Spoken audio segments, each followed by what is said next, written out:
돈이 되는 뉴스 시작합니다. 미르경제연구소 정태근 이사와 함께합니다. 안녕하세요. 안녕하세요. 죄송해요. 제가 성을 갈아버릴 뻔했네. 누구랑 헷갈린지 알 것 같아요. 누구요? 김태성 이사? 아, 맞습니다. 직함이 그리고 성함도 약간 비슷해가지고 죄송합니다. 아니, 괜찮습니다. 예, 2차 전지주 바닥을 확인하는 구간인가. 오늘 강하게 2차 전지주 특히 이제 대장주들이 반등을 하면서 시작을 해서 이제는 조금 반등 나올 자리도 됐고 좀 안심을 해서 볼 수 있을까 하기는 했는데 특별한 뭐 재료가 새롭게 추가된 건 아니기 때문에 그래서 그런지 힘이 아주 강하진 않습니다. 어떻게 분석하고 계세요? 2차 전지는 제가 이전에 한번 짧게 그냥 제가 생각하는 의견을 확실히 말씀드렸는데 예. 2차 전지는 솔직히 안 봅니다. 그 7월 26일 날 에코프로가 150만 원을 찍은 그날 이후부터 안 보고 있었거든요. 개인적으로 그 에코프로의 목표치를 제가 150만 원 정도 두고 있었거든요. 예. 근데 그날 찍어버리고 그냥 밑까지 쭉 달려버리게 되면서 이 분위기가 뭔가 좀 바뀌는 듯한 그런 흐름들이 있더라고요. 분위기가 바뀌는 흐름이 어떤 부분인가요? 그러니까 뭐라 해야 될까요? 이게 제가 항상 방송하면서 힘든 게 예. 이게 어떤 정밀적 분석이라든지 객관적 근거 이런 부분들로 말씀을 드려야 되는데 네. 이런 150만 원의 고점에 대한 부분들은 어찌 보면 직감에 의존한 부분이 상당히 좀 크거든요. 그러다 보니까 이런 예. 것들은 조금 이제 포장해서 말씀드리면 이제 경험치라고밖에 말씀을 드릴 수가 없어요. 예, 사실은 이제 예. 주식이라는 건 펀더멘탈이나 수치도 필요하고 그쵸. 모멘텀이나 일정 등도 반영이 되지만 한편으로는 투자자들의 심리도 반영이 되는 측면이 있거든요. 그죠. 그래서 그런 부분 말씀을 주시는 것 같아요. 네. 그래서 저는 개인적으로 에코프로가 주식수를 보니까 예전에 에코프로뱀이 그랬던 것처럼 또 이런 뭐 증자 이슈라든지 네. 분할 이슈가 나오게 되면서 고점을 찍지 않을까라고 생각을 하고 그 정도 이게 나오려면 150만 원까지는 가지 않을까라고 생각을 했었는데 네. 뭐 제가 생각했던 가격들을 너무 빨리 가버렸고 그리고 그날 흐름도 이게 참 설명하기 쉽지가 않은데 그날 흐름 같은 경우도 이렇게 이제 뭔가 끝이 왔구나라는 그런 생각이 좀 강하게 좀 들더라고요. 강하게 들고 그리고 이제 CT에서 그때 당시에 또 12만 원 이제 삼성전자 목표가 제시 이런 네. 얘기들이 나오게 되면서 조금 무게 중심이 2차 전지에서 반도체 쪽으로 가는 게 아닌가라는 그 생각이 들어요. 그리고 예. 가장 중요한 근거는 방송에 적합한 용어는 아니지만 2차 전지는 상반기 때 2차 전지라기보다는 에코프로 그룹사 봐야 되겠죠. 상반기 때 누가보다 충분히 많이 해 먹었습니다. 그러면은 해먹었다는 표현을 해주시네요. 너무 많이 급등을 했다라는 거죠. 그래서 그런 부분들을 보게 되면 좋게 말하면 순환매 관점에서 예. 좀 쉴 때가 됐다라는 거죠. 그리고 예. 2차 전지를 다 안 좋게 보는 건 아니에요. 네. 2차 전지가 전반적으로 분위기가 안 좋긴 하지만 그럼에도 불구하고 LFP 쪽 같은 경우 기대를 좀 했었거든요. 근데 전혀 이렇게 LFP도 힘을 못 써요. LFP는 네. 에코프로 그룹주 갈 때도 못 갔고 밀릴 때는 같이 밀리고 네. 가장 안 좋은 그죠? 그 그러니까 아까 주가의 흐름이지 펀더멘탈 않을까. 말씀하셨는데 이게 어떤 종목이란지 네. 업종이란지 예. 가지고 있는 어떤 본질적 가치와 주가가 동행하는 경우도 있지만은 네. 지금 LFP 같은 경우는 소위 말해서 비동조화, 디커플링 네. 이게 되고 있다라 봐야 되겠죠. 개인적으로 LFP 배터리 같은 경우 이제 내일인가요? KG 모빌리티에서 이제 순수 전기차가 나오잖아요. 네. 거기에도 비아디에 LFP 배터리가 장착이 되고요. 그리고 이제 기아 같은 경우도 이제 처음으로 비아디 쪽 LFP 배터리 장착을 하게 되거든요. 그러면서 이제 최근에 센싱이라는 배터리 이슈가 있었잖아요. 네. 충전 시간도 줄이고 주행거리도 늘렸고 이게 어찌 보면은 제가 봤을 때는 이 2차 전지 내에서 큰 이슈라고 생각을 하거든요. 예. 국내 대표적인 LFP 관련주라고 하면 어떤 게 될까요? LFP 얘기 많이 나오는 것들이 저는 개인적으로 큰 종목들 말고요. 작은 종목들을 보게 되면은 상반기에 시세가 좀 많이 났었던 이지, 산하철 영문이죠. 관련주. 예, EG. 예, 예. 이지라는 종목인데 이런 산하철 관련된 종목들이고 그리고 이제 실리콘 응급제 쪽 관련돼 가지고 LFP 쪽 해가지고 실리콘 응급제까지 연결시켜서 저 KBG라는 종목을 보고 있는데 네. 제가 왜 뜬금없이 실리콘 응급제를 말씀을 드리냐면은 글쎄 제가 조금 전에 센싱이라는 종목을 좀 회사를 좀 배터리를 말씀드렸는데 이게 아시겠지만 충전 시간도 줄이고 주행거리를 늘렸다고 얘기했잖아요. 네. 이게 양극재하고 음극적에서 큰 변화가 있었기 때문에 그게 가능하다라고 봅니다. 이게 어찌 보면은 이제 주행거리를 늘리려면은 이 양극재 성능, 음극재 성능이 같이 올라가는데 일단 먼저 양극재 성능이 올라가야 되거든요. 네. 근데 양극재 성능 같은 경우는 일단 리튬을 많이 품어야 돼요. 예. 많이 품어야 되는데 그러면 양극할 물질이 많이 들어가야 되거든요. 그러면은 이 제가 볼 땐 CNT 도전제가 들어갔을 가능성이 상당히 높다라는 거죠. 탄소 나노튜브. 요게 들어갈 땐 부피가 좀 축소가 되게 되면서 양극할 물질이 좀 더 많이 찰 수가 있기 때문에 네. 리튬을 더 많이 품을 수가 있거든요. 그리고 양극재 성능이 올라간다고 하더라도 음극재 쪽의 성능이 받쳐주지 않게 되면은 의미가 없어요. 그렇죠. 그런 부분들을 보게 되면은 실리콘 음극재라든지 이런 부분들을 사용을 하게 되면서 리튬을 좀 더 많이 품을 수가 있는 그런 쪽의 성능이 업그레이드가 되지 않았을까라는 판단이 되는 거죠. 예. 그렇게 본다면 삼원계 배터리 같은 경우도 만약에 그 센싱에서 얘기한 거, 그 센싱을 개발한 그 비하이드에서 얘기한 것처럼 예. 만약에 센싱이라는 배터리가 700km 가게 된다라면은 삼원계 배터리랑 별 차이가 없어요. 주행거리 같은 경우에는. 그렇게 본다면 가격은 3분의 1 정도밖에 안 되는 상황이거든요. 네. 그럼 우리나라 기업들, 우리나라 삼원계 배터리 기업들 같은 경우는 이게 위협이 될 수밖에 없다라는 거죠. 그렇게 보셨군요. 네. 그렇게 보면 LFP 배터리가 좀 이슈가 될 만한데 전혀 안 가고 있다는 안 가고 거. 있다. 그래서 최근에 예. 그 KG ETS 요 회사가 지금 이제 중국과 합작법인 LFP 배터리 공장 만들 추진하고 있잖아요. 남모르게 우리나라도 보면은 중국 기업이랑 손을 잡는 경우가 좀 있더라고요. 그죠. 그래서 조금 전에 말씀드렸듯이 이지라는 종목 그리고 KBG, KBG 그리고 KG ETS. KG ETS. 네. 그거 관심을 지금 둘 필요가 있다라는 말씀이신 거예요? 아니요, 그 LFP 관련돼가지고 관련된 종목은 그쪽에 관심을 가지고 있는데 시세가 지금 안 나다 보니까 이거를 매수하시라는 말씀을 못 드리겠어요.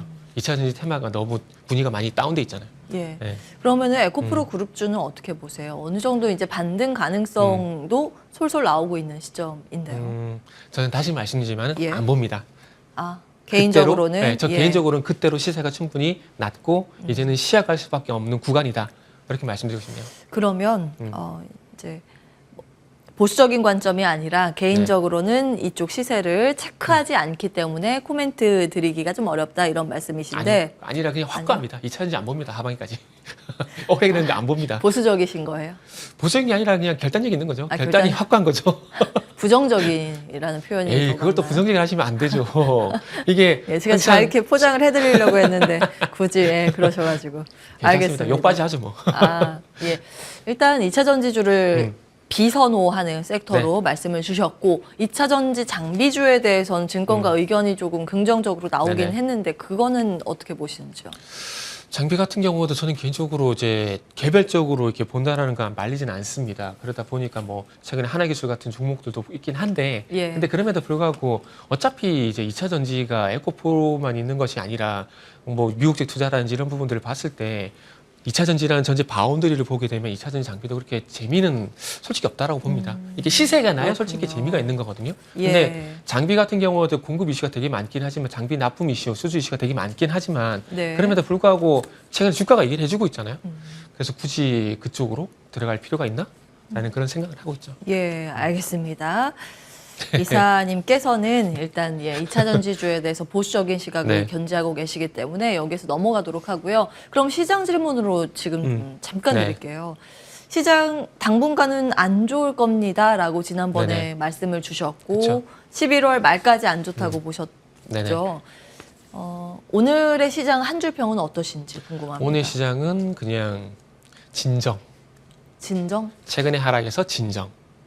아, 하락에서 어느 정도 하방 경직을 보이는 진정된 흐름? 일시적 진정. 일시적이요? 네. 그러면, 제가 시장이 예. 계속 재미없을 거라고 지난 시간에 말씀드렸잖아요. 예. 그러니까 오늘의 반등이 정말 죄송한 말씀이지만 크게 의미가 없다라는 것들이죠. 의미 부여 네. 힘들다. 오늘 어찌 보면 예. 장 초반에 2차 에코프로 그룹주하고 반도체 쪽이 반등이 나오게 되면서 좀 예. 분위기가 괜찮았었거든요. 예. 근데 지금 보시면 반도체도 분위기가 좀 다운되고 있고 예. 에코프로 그룹주만 유일하게 시장을 이제 잡아주고 있는 거거든요. 만약에 예. 에코프로 그룹주도 시장이 만약에 이 윗꼬리 좀 잡히게 되면서 그 상승폭이 조금 깎아먹게 된다라면은 오늘 시장도 그렇게 장담할 수는 없습니다. 그리고 가장 중요한 거 예. 제가 시장 볼 때 항상 말씀드리죠. 종목별 등락 현황. 네. 어제보다는 하락 종목 수가 작아요. 그러나 중요한 건 오늘도 하락 종목 수가 더 많다라는 겁니다. 그 중심에 비만 치료 중심한 바이오가 빠지고 있고 네. 최근에 강했었던 AI 중심의 소프트웨어 이쪽도 힘이 좀 빠지고 있고 네. 그리고 오락문화 엔터 쪽도 힘이 빠지고 있고 그러니까 대부분의 업종이 이제 하락하고 있다라는 거죠. 네. 뭐 지금 화면에 나가고 있습니다만 파미셀 일부 바이오는 네네. 상승을 하는데 그동안 단기적으로 급등을 했었던 비만 테마주들의 낙폭이 네네. 조금 더 강하게 나오는 상황입니다. 비만 치료제 관련해서 테마주들은 어떻게 보세요? 아직까지는 좋게 보고 있어요. 그러니까 예. 어찌 보면은 지금 최근의 흐름을 보게 되면 힘이 이제 빠져버린 게 아닌가, 테마가 끝난 것이 아닌가라고 그런 관점도 일단은 가지고 있습니다. 가지고 예. 있지만 지금 어쨌든 이벤트들을 많이 앞두고 있는 상황을 좀 보게 된다라면은 그럼에도 불구하고 마지막 상승은 아직까지 남아있지 않을까라는 그런 생각을 하고 있어요. 그리고 마지막 제가 상승. 대표적으로 일동제약 비만 치료제 말씀을 드렸었는데 예. 일동제약 같은 경우는 주가가 하락을 한다라기보다는 주가가 옆으로 횡보하고 있는 상황이거든요. 어찌 보면 기간 조정에 들어갔다고 보는 게 저는 예. 맞다라고 봅니다. 그래서 그런 관점에서 보게 된다라면은 일단 일동제약 같은 게 아직까지 희망이 있다 좀 보고 있고 예. 그리고 로봇 관련주도 일단은 오늘 아침에 반등 나왔다가 좀 힘이 빠졌는데 예, 저희 아마 준비된 내용이 있을 겁니다. 아, 그런가요? 로봇 준비가 안 돼 있대요. 제가 아침에 브리핑을 두산 로보틱스를 좀 해드렸는데 여기 돈뉴스에는 준비가 네. 안 됐네요. 그 두산 로보틱스 청약 흥행을 했잖아요. 기관 기관 수요 예측. 예, 네. 기관 수요 예측에서 272대 1. 272대 1. 272대 1. 272대 1. 예. 그리고 글로벌 큰 손들이 많이 네. 들어왔기 때문에 이제 흥행에는 성공을 했고 음. 그에 따라서 기대감으로 어제 우리 정규장 마치고 시간 외거래에서 네, 로봇 강했었죠. 테마주들이 네. 다 강했는데 지금은 아주 강한 시세라고 보기엔 좀 어려운 모습입니다. 그러게요. 조금 개인적으로 아쉬워요. 예. 오늘 상승이 아침 쪽에도 이제 SP스템스 같은 종목들이 좀 반등이 나섰었는데 예. 이게 항상 그 종목을 볼 때 제가 그 말씀드리잖아요. 종목, 업종, 시장 이슈도 말씀드리면서 또 하나 말씀드린 게 뭐냐면은 이슈의 우선순위. 그러니까 로봇주 같은 경우는 지금 뭐 그동안 많이 말씀드렸지만 하나 로보틱스, 두산 로보틱스 그리고 삼성 시스템 LSI 테크데이 2023이었어요. 예, 일종의 네. 포럼 비슷한 네, 거죠. 그렇죠. 예, 삼성전자에서 뭐 네. 전략 같은 거 발표를 하는 그런 네네. 자리에서 로봇 특히 그 휴머노이드 로봇에 휴머노이드 대해서 이제 공개 예정인 일정이 있었습니다. 네, 그렇죠. 예. 그런 것들을 말씀드리면서 아직까지 남아있다는 말씀드렸는데 예. 그래서 그래서 그런 것들이 아직 있다 보니까 아직까지 한 번 정도는 더 갈 가능성이 저는 있다라고 봅니다. 그리고 두산 로보틱스 같은 경우 조금도 우리가 얘기했었지만은 예. 기간 수요 측에서 272대 1을 기록을 했거든요. 그러면서 공모가 최상단에 결정이 됐어요. 예. 그러면서 이 분위기가 제가 봤을 때 일반 공모청약 21, 22 이 양일도 간다라고 봅니다. 이렇게 본다면 마지막 불씨는 아직까지 남아있다라고 보고 있거든요. 네. 그렇기 때문에 근데 이거를 요즘 시장의 특징이 이제 섹터라는 테마의 분위기가 길지가 않아요. 그게 정말 좀 쉽지 않은 장세거든요. 근데 그런 장세 속에서 그래도 그나마 이제 이벤트들이 있고 좀 이끌어줄 만한 이슈가 있다는 점을 보게 되면 로봇 관련주 같은 경우는 이제 마지막으로 10월 5일 전에 마지막으로 볼 만한 이슈가 아직 남았기 때문에 그러다 보니까 조금 희망을 가져도 되지 않을까라고 좀 생각을 하고 있는 거죠. 두산 로보틱스 상장일은 10월 2일로 확정이 확정- 됐습니다. 아, 확정됐어요. 예, 어제 10월 5일인 줄 알았네요. 10월 2일. 10월 2일. 예, 아마도. 아마도? maybe? 아닌가요? 10월 5일인가요? 10월 5일인데요. 아, 죄송합니다. 10월 5일인가 봐요. 저 말고 예, 이렇게 예. 차가시네. 예, 10월 5일에 상장 예정인데 그 전까지는 네. 한 번 더 로봇 네. 테마주의 시세가 나올 가능성이 있다. 뭐 이런 네. 말씀을 주셨습니다. 탑픽을 한번 찍고 두산 갈까요? 봐야죠. 두산이요. 네네. 어차피 두산이 변동성이 최근에 좀 컸었잖아요. 그럼 예. 다시 반등이 나오게 되면은 또 변동성이 더 커질 가능성이 있기 때문에 예. 많은 뭐 수혜주들이 있긴 하지만 그래도 이렇게 압축이 되지 않을까요? 그러면 가장 큰 수혜는 두산이라 봐야 되겠죠. 두산. 네. 알겠습니다. 로봇은 한 번 정도 단기 시세에 네네. 노려볼 만하다. 그리고 네네. 비만은 여전히 좀 긍정적으로 네네. 볼 만하다. 탑픽을 일동제약. 일동제약. 네. 예, 일동제약 이렇게 보도록 하겠습니다. 자, 다음 볼까요? 다음 뭔가요? 다음 이슈는 자동차, 전기차 쪽에 월간 자동차 생산 10년 만에 30만 대 돌파 수치가 나왔습니다. 수출은 53억 달러 달성이 됐고 사실은 여기 수출 데이터는 발표하는 족족 좋아요. 네. 예, 생각보다 좋고 긍정적인 흐름들이 추세적으로 나오고 있습니다. 이거 미국 시장 내에서 인플레이션 감축 법안 대상의 친환경차, 전기, 수소, 하이브리드 다 포함한 판매 추이고요. 시장 점유율도 올라가고 있죠. 다음 보겠습니다. 전기차. 사실은 그전에 전기차의 대장 테마라고 하면 2차 전지 양극재였는데 요즘 주가 반응이 있는 쪽은 부품 쪽으로 그리고 메이저 현대차 그룹주, 예, 이쪽으로 좀 모아지고 있는 분위기인데 어떻게 분석을 하고 계세요? 자동차는 그냥 이렇게 말씀드리고 싶어요. 좀 안타까워요. 어떤 너무- 부분이 안타까워요? 그러니까 우리가 항상 이제 그러니까 주식을 처음 공부하시는 분들이 항상 기업에 가지고 있는 가치에 대해서 공부를 많이 하지 않습니까? 예. 가치를 많이 하게 되는데 그 가치를 산정하는 기준에 여러 가지 많은 것들이 있습니다. 많은 것들이 있는데 그 중에서 이제 가장 중요한 눈에 보이는 수치, 실적이거든요. 근데 현대차 그룹 같은 경우는 아시겠지만 1분기도 그렇고 2분기도 그렇고 실적이 상당히 잘 나왔습니다. 네. 근데 그럼에도 불구하고 주가는 안 가요. 물론 상반기에 주가 좀 간 부분이 있습니다. 근데 제가 볼 때는 현대차는 그 정도 주가가 하면 안 된다고 봐요. 그 이상 저는 가야 된다고 보거든요.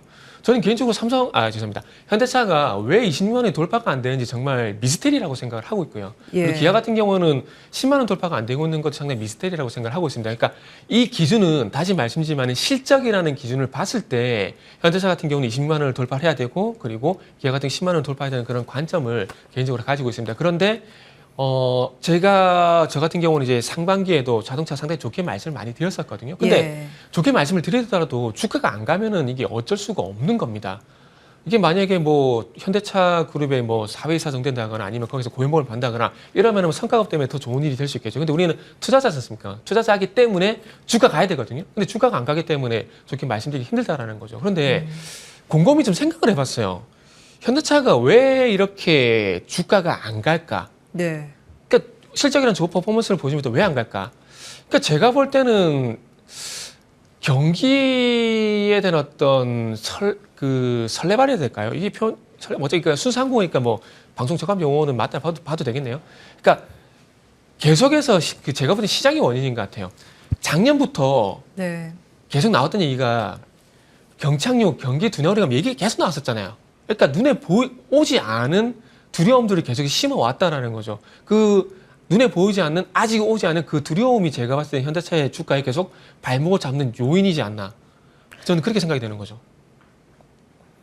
현대차를요? 네, 그 두려움이라는 건 네. 경기에 대한 우려감이라고 한다면 네. 현대차에만 해당이 되는 것 같지는 않은데요. 그런데 맞습니다. IT도 될 수 있고 2차전지 될 수 있고 장전도 될 수 있고 다 되는 거예요. 철강도 철강도, 마찬가지고 다 예. 마찬가지예요. 다 마찬가지인데 거기서 하필 현대차만 콕 집은 것들이 예. 우리가 지금 경기 동력을 그러니까 시장을 얘기할 때 증시할 때 어디를 계속 바라보고 있습니까? 계속 미국을 바라보고 있잖아요. 미국이랑 중국이요. 그죠? 미국을 중국 바라보고 있는데 미국을 바라보게 된다라면은 결국 경기가 둔화가 된다. 그러면은 소비가 위축이 된다. 그러면 일반 첨단 소비재가 위축이 될 가능성이 있는데 중요한 건 어찌 보면 미국 같은 경우는 땅덩어리 때문에 자동차가 정말 필수품일 수밖에 없는 상황이거든요. 그렇죠. 네. 이동 수단이 그쵸. 예, 자동차 없으면 정말 힘들 정도의 네네. 규모니까요. 그러니까 그건 거죠. 아, 그건 거죠. 아직 오지도 않은 경기에 대한 두려움들이 예. 자동차에 대한 투자 심리를 계속해서 악화를 시키는 거죠. 제가 볼 때는 뭐 다른 연유가 있으면 이제 그 우리 앵커님께서 계속 중간에 계속 확인하시니까 유튜브 책에 올려주면 되는데 제가 생각하는 근거는 그거밖에 없다라고 봅니다. 다른 이유 찾을 게 없어요. 현대차를 지금 소위 말하는 디스할 만한 요인이 있을까요? 지금 나오는 퍼포먼스에? 제가 볼 때는 없다라고 봅니다. 시장 친화적으로 주주 환원 정책도 그쵸. 파격적으로 늘려가고 있는 상황이고요. 네. 수출 데이터는 늘 좋고. 그쵸. 예. 그러게요. 그냥 미운 오리 새낀 거죠, 그냥. 이 단어가 단위 표현이 맞지 모르겠지만은 현대차는 예. 시장한테는 그런 존재인 것 같아요. 미운 오리 새끼. 그렇게 네. 보고 계세요. 그러면은 현대차는 굉장히 이제 시세를 무겁게 반영하는 그런 종목이다라고 네네. 이제 규정을 하고 계시니까 그 아랫단에 위치한 부품주들은 어떻게 보시는지 궁금합니다. 부품주 같은 경우도 힘이 좀 많이 빠졌는데 최근에 와서 이제 하이퍼캐스팅 맞나요? 그 테슬라 기가 캐스팅을 이제 벤치마킹한 하이퍼캐스팅이 맞나요? 갑자기 생각이 안 나네요. 그거 진행하는데 그거 관련돼 가지고 네. 그 한주 라이트 메탈 좀 좋게 보고 맞아요, 있어요. 맞아요. 한주 라이트 메탈 보고 지난번에도 있는데 말씀해 주셨죠. 네네. 한주 라이트 메탈. 예. 제가 항상 그 말씀드린 정도? 신상을 좋아하다 보니까 제가 좀 말씀드리는데 일단은 그 유럽 쪽에 제가 항상 친환경차 같은 경우는 현대차가 유럽에서 해올 만한 얘기를 계속 하고 있거든요. 네. 어차피 2등부터 현대차가 이거 지금 5등인가요? 아마 그럴 건데 점유율 차이가 별로 안 나요. 그렇기 때문에 언제든지 2등까지는 점프가 가능하다 보기 때문에 예. 그런 관점에서 보게 되면은 한주 라이트 메탈이 유럽에 공장이 있고 현대차와 공장이 상당히 가깝습니다. 그리고 차량 경량화 부품을 직접적으로 유럽에서 조달이 가능하고요. 예. 그래서 그런 점에서 저는 높은 점수를 주고 있습니다. 부품 경량화에 주목을 네네. 하셨군요. 알겠습니다. 기억해 보겠습니다. 미르경제연구소 정태근 이사와 함께했습니다. 오늘 말씀 고맙습니다. 네.